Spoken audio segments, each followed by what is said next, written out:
Bonjour à tous. Je nous rappelle que nous avons une urgence. L'urgence, c'est de prier. Est-ce que vous entendez? Il faut qu'on prie. Nous sommes au temps de la prière. Nous sommes au temps de la prière. Donc voici pourquoi je rappelle ces choses. Mes amis, sans prière, on ne peut pas s'en sortir. Il faut arrêter avec les ministères. Il faut prier. Il faut confesser son péché. Il faut demander la délivrance. Cela va se faire. Nous sommes au temps de la prière. Et lorsqu'on sommes au temps de la prière, ça veut dire que le ciel est ouvert. Alors, aussi la prière, je vais vraiment m'appesantir là-dessus une autre fois. Pardonnez-moi. Mais aujourd'hui, brièvement, je vais vous parler du moment où Daniel passe dans la présence de Dieu un temps de prière profond, un temps de prière riche. Alléluia. On va voir l'aptitude de Daniel dans la prière. Et on va voir également le contexte de la prière de Daniel. Et on va voir également les résultats de la prière de Daniel. Alléluia. Mais je vais vous parler de ces choses, la part du Seigneur Jésus, de façon brève. Alléluia. Je vais revenir encore, peut-être un peu plus en profondeur, une autre fois, par la grâce du Seigneur. Donc nous sommes dans le livre de Daniel au chapitre 9, où Daniel est en train de parler à Dieu au sujet de sa personne, au sujet de son peuple. Vous vous souvenez-vous que Daniel est captif. Alléluia, à cause du péché des enfants de Juda. Lui et ses amis et ses frères, ils sont captifs à Babylone. Alléluia. Il y a une nouvelle situation qui est arrivée, il y a un nouveau roi qui est arrivé. Et Daniel est toujours captif. Et puis, Daniel, en lisant les livres, va se rendre compte que, bon, cette captivité-là va durer 70 ans, selon ce que Dieu avait annoncé par le prophète Jérémie. Alléluia. Voilà. Et donc, Daniel va se mettre à prier pour que Dieu ait pitié de son peuple, pour que Dieu ait pitié de lui aussi, que Dieu pardonne les péchés des enfants d'Israël qui sont captifs du royaume de Babylone. Alléluia.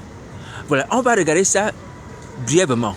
On va regarder ça brièvement, mais on va revenir un peu plus en détail. Mais je vous rappelle, pasteur apôtre, nous sommes dans le contexte de la prière de Daniel. Que nous soyons animés de l'exemple de Daniel, c'est ce que Jonas veut. Je vous assure, nous sommes déjà captifs. Et nous sommes également dans un pays éloigné comme Daniel et ses compagnons. Nos âmes sont sous la mer. Nos âmes sont sous la mer. Je parle aussi aux catholiques. Nos âmes sont sous la mer. Oui. Alors si spirituellement, Babylone devait être identifiée, notre Babylone égale aujourd'hui, c'est la mer où nous sommes captifs. Alléluia. Je vais revenir dessus par la grâce du Seigneur Jésus. Mais je vais vous dire, regardons à peu près ce qui va se passer dans la prière de Daniel. Alors, donc, Daniel chapitre 9, à partir du verset 20, c'est Daniel qui raconte. Il dit, je parlais encore, je priais, je confessais mon péché et le péché de mon peuple d'Israël, et je présentais mes supplications à l'Éternel, mon Dieu, en faveur de la sainte montagne de mon Dieu. Je parlais encore dans ma prière, quand l'homme Gabriel, que j'avais vu précédemment dans une vision, s'approchait de moi d'un vol rapide au moment de l'offrande du soir. Il m'instruisit et s'entretint avec moi. Il me dit, Daniel, je suis venu maintenant pour ouvrir ton intelligence. Lorsque tu as commencé à prier, la parole est sortie. Et je viens pour te l'annoncer.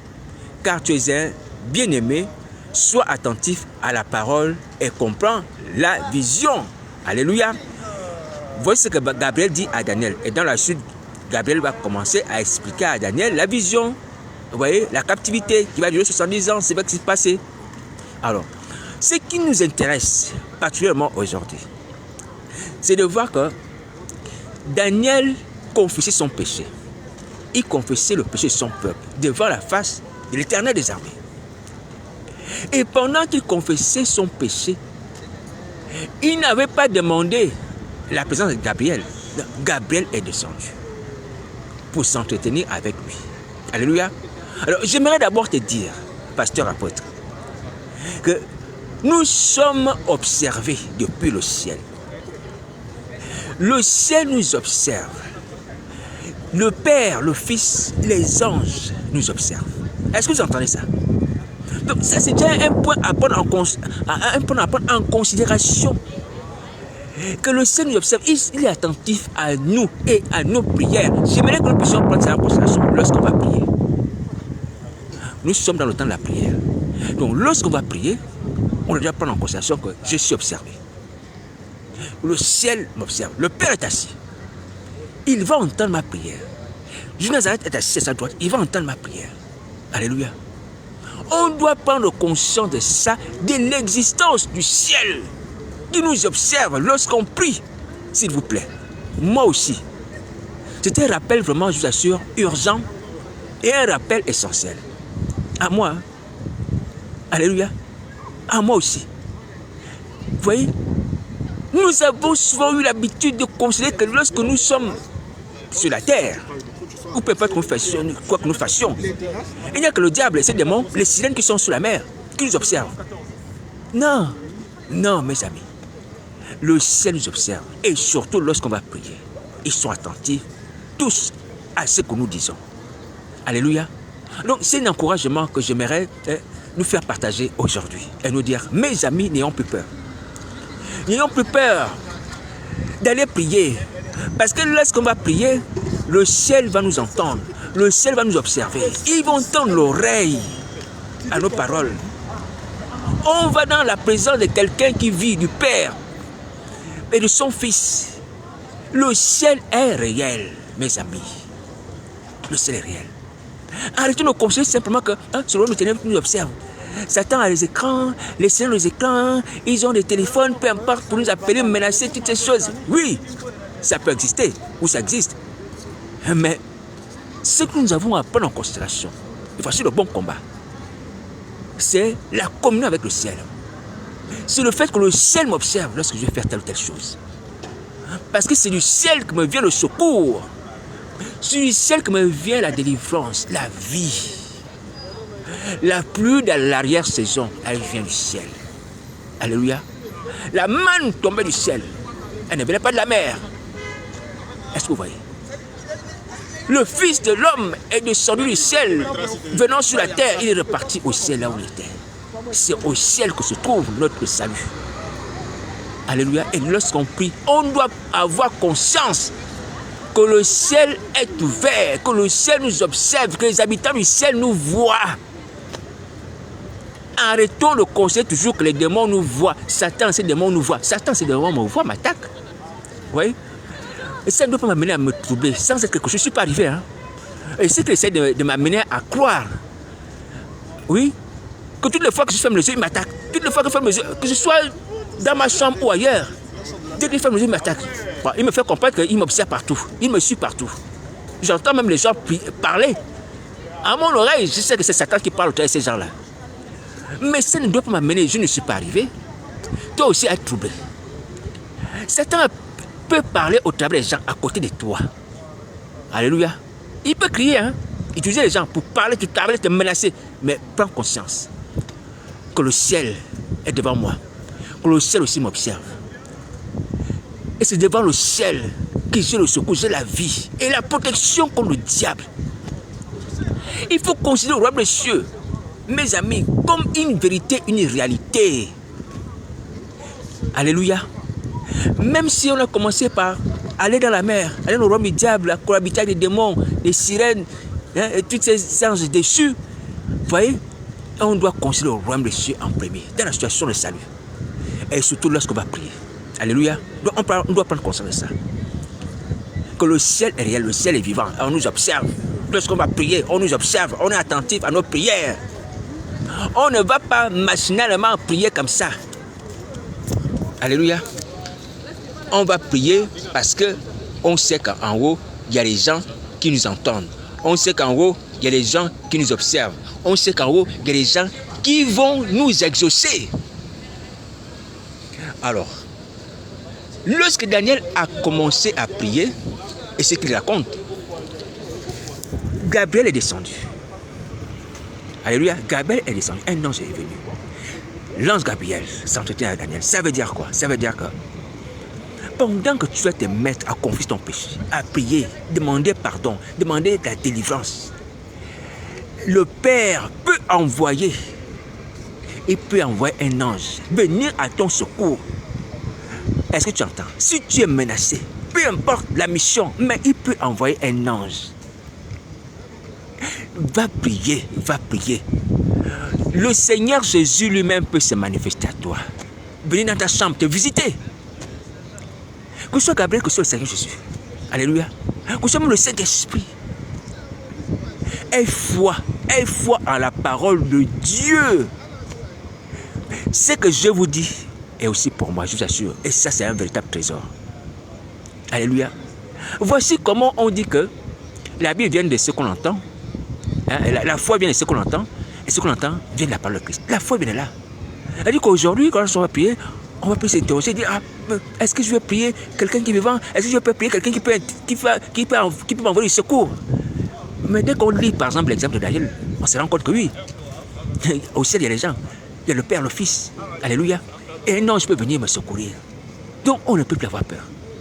Alléluia. Les menaces de Satan, les démons, des hommes. Appliquons la Bible. Appliquons la Bible. Ayons foi dans la parole de Dieu. Et je précise aussi que la Bible doit être une arme défensive, en plus d'être une arme offensive. Arme offensive dans le sens qu'on l'utilise pour chasser le diable. Alléluia. Épée de l'esprit, on chasse le diable. Mais une arme défensive comme une protection aussi. Une arme offensive, une arme défensive comme une protection, c'est-à-dire comme un lieu de refuge.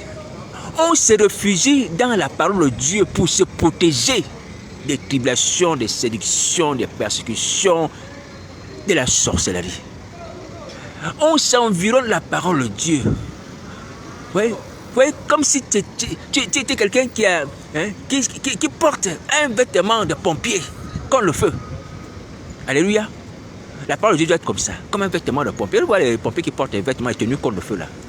La parole de Dieu doit être comme ça dans ta vie. La parole de Dieu doit être ton refuge, doit être mon refuge. Alléluia. Contre toutes les attaques, les agressions, les séductions, peu importe, les pensées perverses. On doit toujours repousser ces choses par la parole de Dieu. Voici pourquoi il faut connaître la parole de Dieu et il faut l'avoir dans son cœur. Des paroles en rapport avec les attaques sataniques. Tu sais que le diable, par exemple, formule les complots. Il fait des réunions contre toi. Mais il faut que tu aies une parole aussi appropriée pour annuler ces réunions. La parole de Dieu dit que va donner des ordres. Ils seront sans effet. Former les complots, ils seront anéantis. Donc cette parole est une protection aussi pour toi. Contre les œuvres du diable. Bon, tu peux dire le sang de Christ Nazareth. Ça suffit déjà à annuler toutes les actions de Satan, peu importe leur diversité. Donc la parole de Dieu doit être pour nous un refuge. On se refuse à la parole de Dieu pour se protéger. Alléluia. Peu importe là où l'ennemi peut chercher à frapper. Mais lorsqu'on environne la parole de Dieu, lorsqu'on met sa vie dans la parole de Dieu, lorsqu'on vit par la parole de Dieu, on fait tout par la parole de Dieu, on est protégé, on réussit. La parole de Dieu doit être une forteresse. Ce n'est pas le fait de discuter des opinions, le fait d'expliquer la Bible. Non, il faut l'utiliser autant où nous sommes, comme un refuge et comme une arme offensive, comme une épée. Alléluia. Nous sommes au temps de la guerre. Le dragon est venu faire la guerre. La petite corne, l'antéchrist, il va aussi venir faire la guerre dans la chair. Donc il faut avoir un refuge pratique. Alléluia. C'est la parole de Christ en nous. Alléluia. L'épée de l'esprit, c'est la parole de Christ avec nous. Alléluia. Ça, c'est une parenthèse utile pour nous tous. Donc, je reprends pour dire que, étant au temps de la prière, nous devons avoir conscience, doublement que le ciel nous observe, nous devons avoir conscience également que nous pouvons avoir le secours dans nos prières. Et nos prières ne tomberont pas dans les oreilles d'un sourd, non, d'un Dieu qui a compassion. Alléluia, Jésus Nazareth, par lequel nous avons le salut. Il est prêt à nous secourir. Il a dit, venez à moi, vous êtes chargés, fatigués, et je vais vous donner du repos. Alléluia. Tu auras le repos. Tu auras le secours d'un ange. Comme Gabriel, va prier. Va te repentir, va faire le feu. Arrête de pécher. Arrête de porter des faux fardeaux. De te poumonner dans des faux ministères sur Internet. Tu fais des vidéos, tu es un homme, une femme. Arrête ça. Va chercher le repos de ton âme auprès de Christ. Que ce soit Gabriel, que ce soit Michel, un ange peut descendre pour te protéger. C'est une parole qui doit te donner la force. Ils sont de notre côté, ils sont du côté des hommes. Les anges de Dieu travaillent pour les hommes, pour le bien des hommes. Alléluia. Voilà, et une fois, mes amis, on n'est pas seul. Le roi de Dieu nous observe. Même si Satan se demande pour se manifester en chair et tout ça, c'est pas grave. Le roi de Dieu nous observe, le roi de Dieu est puissant, est tout puissant. Alléluia. Donc, voici la parole de Christ. Et pour finir, je me rappelle que le temps est passé. Le temps est passé. Donc, il faut prier. Il faut prier. Il faut faire comme Daniel. Nous sommes dans la captivité, il faut prier. Il faut prier. Il faut prier. J'ai béni l'attitude de Daniel, qui doit correspondre avec la pensée de nos ministres de l'évangile. Nos activités doivent être basées dans la prière, comme Daniel, parce que nous sommes captifs. Daniel avait compris que la captivité devait être longue, certes, 70 années. Mais il s'est dit, bon, on ne peut pas attendre 70 années comme ça, mais il faut prier. Il faut se repentir. Alléluia. Voilà, parce qu'on a péché. Mes amis, c'est le temps de la prière. Même si tu as prié pour ta vie, tu es restauré, ta femme est restaurée, il faut aussi prier pour ton quartier. Daniel confessait le péché, et confessait le péché de son peuple. Confesse aussi le péché de ta nation. Alléluia. Les drogués, les gens qui sont alcooliques, prie pour eux. Hein? Prie pour que le ciel leur fasse grâce. C'est ça l'urgence. Vous voyez, sans la prière, Gabriel n'allait pas descendre. Alléluia. Donc, sans la prière, la grâce de Dieu ne peut pas descendre vers nous. Voilà pourquoi il ne faut pas dire, oh, Jésus ne voit rien. Hein? Les gens souffrent, mais ils n'agissent pas. Non, c'est parce que les gens ne prient pas pour que la grâce de Christ agisse. Je l'ai écrit sur Internet. Quelqu'un qui s'offusquait, non, on voit des scandales ou bien des meurtres, des assassinats. Et Jésus n'agit pas. Le Seigneur Jésus n'agit pas. Non. C'est nous les chrétiens, parce qu'on ne prie pas. Voici pourquoi le Seigneur Jésus n'agit pas. C'est notre faute. On a des bouches pour mentir et pour manger. Mais on n'a pas les bouches pour prier pour que ces gens qui souffrent aussi aient du secours, à la grâce de Christ. Et Dieu agira. Pour ces principes. Nous-mêmes, nous le savons. Quiconque invoquera le nom du Seigneur sera sauvé. Si tu es bouche bée, tu fermes la bouche, tu ne seras pas sauvé. Si tu invoques le nom du Seigneur, tu seras sauvé. Alléluia. Donc si tu invoques le nom du Seigneur pour tes amis, tes frères, les enfants qui sont enlevés et sacrifiés, ils seront aussi sauvés. Prions, prions. Tous ces désordres qui se passent sur la terre, tous ces abus, vous voyez, des viols, des choses comme ça. Tout ça, ça a perdu. Pourquoi? Parce qu'on ne prie pas. Parce qu'on ne prie pas. Vous voyez? Je vais assurer une honte. Pour moi, je vais assurer une honte. Je me dis que Seigneur, je suis un serviteur vraiment. Inutile vraiment dans le sens premier. Pas dans le sens prophétique où le Seigneur dit, bon, c'est un serviteur humble. Parce que comment je peux avoir la bouche? Comment je peux avoir l'usage de la parole? Je sais parler français, du matin au soir. Je n'adresse pas une prière pour les gens qui sont autour de moi. À chaque instant. Est-ce que parler, ça fatigue? Ça peut faire tomber quelqu'un dans l'inconscience. Parce que tu as beaucoup prié. Non. Oui. Moi aussi, j'ai ce problème.